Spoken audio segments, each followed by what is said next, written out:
ಸಮಸ್ತ ನಾಡಿನ ಜನತೆಗೆ ನಮಸ್ಕಾರ. ನನ್ನ ಹೆಸರು ಸುನಿಲ್ ಅಂತೇಳಿ. ನಿನ್ನೆ ಫೇಸ್ಬುಕ್ಕಲ್ಲಿ ಒಂದು ಚಂದ್ರಚೂಡ್ ಅವ್ರದ್ದು ಹೇಳಿಕೆ ನೋಡಿದೆ. ನೋಡಿ ಸ್ವಾಮಿ ಚಂದ್ರಚೂಡ್ ಅವರೇ, ನಮ್ಮ ಮಾನ್ಯ ಡಿ.ಕೆ. ಶಿವಕುಮಾರ್ ಮಂತ್ರಿಗಳ ಬಗ್ಗೆ, ಹಾಗೆ ನಮ್ಮ ಶಾಸಕರಾದ ರವಿಕುಮಾರ್ ಬಗ್ಗೆ ನೀವು ಮಾತಾಡಿದ್ದೀರಾ. ನಿಮಗೆ ಅವ್ರ ಬಗ್ಗೆ ಮಾತಾಡೋಕ್ಕೆ ಏನು ಅಧಿಕಾರ ಇದೆ?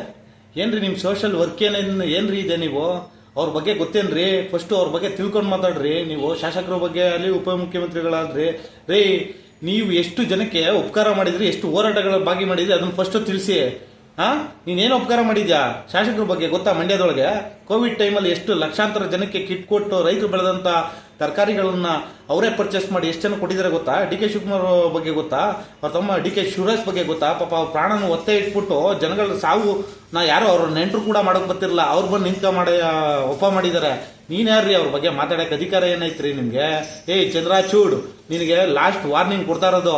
ನೀನು ಕ್ಷಮಾಪಣೆ ಏನಾದ್ರು ಅವ್ರಿಬ್ರು ಕೇಳಿಲ್ಲ ಅಂತಂದ್ರೆ ನಿನ್ನ ಮನೆ ಮುತ್ಕೆ ಆಗ್ತೀವಿ ಖಂಡಿತವಾಗ್ಲೂ. ಇದು ಮಂಡ್ಯದವರು ವಾರ್ನಿಂಗ್ ಕೊಡ್ತಾ ಇರೋದು ನಿನ್ಗೆ. ಮಂಡ್ಯದಿಂದನೇ ಬಂದು ನಿಮ್ಮ ಮನೆ ಮುತ್ಕೆ ಆಗ್ತೀವಿ. ನಿನಗೆ ಲಾಸ್ಟ್ ನಾಳೆ ಬೆಳಿಗ್ಗೆ ಗಂಟೆ ಗಡುವು ಕೊಡ್ತಾ ಇರೋದು. ಏನಾದ್ರು ಕ್ಷಮಾಪಣೆ ಕೇಳಿಲ್ಲ ಅಂತಂದ್ರೆ ನಾವು ದೂರು ದಾಖಲಿಸಿ ನಮ್ಮ SP ಅವ್ರಿಗೆ ನಿನ್ನ ಬಗ್ಗೆ ಏನ್ ಕ್ರಮ ಕೈ ಕೊಡ್ತೀವಿ. ನಿನಗೆ ಮೊಟ್ಟೆ ಹೊಡೆಯೋದು ನಮ್ಮ ಮಂಡ್ಯದಲ್ಲಿ ಚಪ್ಪಲಿ ಹಾರ ಹಾಕಿ ನಿಮ್ಗೆ ಸನ್ಮಾನ ಮಾಡ್ತೀವಿ. ಯಾವ್ದಾಳು ಚಪ್ಪಲಿ ಹಾರ ಹಾಕಿ ಸನ್ಮಾನ ಮಾಡ್ತೀವಿ ನಿಮ್ಗೆ. ಇದೇ ಫಸ್ಟ್ ಅಂಡ್ ಲಾಸ್ಟ್ ವಾರ್ನಿಂಗ್. ನಿನ್ನ ತಕ್ಷಣ ನಮ್ಮ ಶಾಸಕರಿಗೂ ಡಿ.ಕೆ. ಶಿವಕುಮಾರ್ಗೂ ಕ್ಷಮಾಪಣೆ ಕೇಳಲೇಬೇಕು. ಅವ್ರ ಬಗ್ಗೆ ಮಾತಾಡೋಕೆ ಅಧಿಕಾರ ಇಲ್ಲ. ನೀನೆಂತ ಲುಚ್ಚ ನನ್ನ ಮಗ ಅಂತ ಇಡೀ ಇಂಡಸ್ಟ್ರಿ ಅವ್ರಿಗೆ ಗೊತ್ತಾಗಿಸ್ತೀವಿ. ಇಂಟರ್ನ್ಯಾಷನಲ್ ಲೆಟರ್ ಅಂತಂದ್ರೆ ಒಬ್ಬರೇ ಇರೋದು. ನೀನ್ ಯಾರು ಬಗ್ಗೆ ಇಟ್ಟಿದ್ರೆ ಅವ್ರೊಬ್ಬರೇ ಇರೋದು. ದರ್ಶನ್ ಇಲ್ವಾ? ಪುನೀತ್ ರಾಜ್ಕುಮಾರ್ ಇಲ್ವಾ? ಶಿವರಾಜ್ ಕುಮಾರ್ ಇಲ್ವಾ? ಉಪೇಂದ್ರ ಅವ್ರು ಇಲ್ವಾ? ಅವ್ರು ಯಾರು ಒಬ್ರು ಮಾತಾಡಿದಾರ? ಅದು ಹೋಗ್ಬೇಕಾದ್ರೆ ಅವ್ರು ತಪ್ಪೈತೆ. ಅವ್ರು ತಪ್ಪಿದ್ದಕ್ಕೆ ಸುಮ್ಮನಾಗಿದ್ದಾರೆ ಎಲ್ಲ. ನೀನೇನ್ರಿ ಯಾರಿಗೋ ಬಕೆಟ್ ಹಿಡಿಯೋಕ್ಕೋಸ್ಕರ ಅವ್ರಿಗೆ ತಂದಾಗ್ತಾ ಇದೆಯಾ ನೀನು?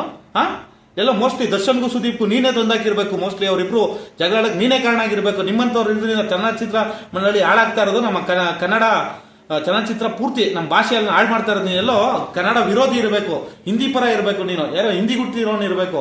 ಕರೆಕ್ಟಾಗಿ ಮಾತಾಡೋ ಚಂದ್ರಚೂಡ್. ಇದೇ ಲಾಸ್ಟ್ ವಾರ್ನಿಂಗ್ ನಿನಗೆ.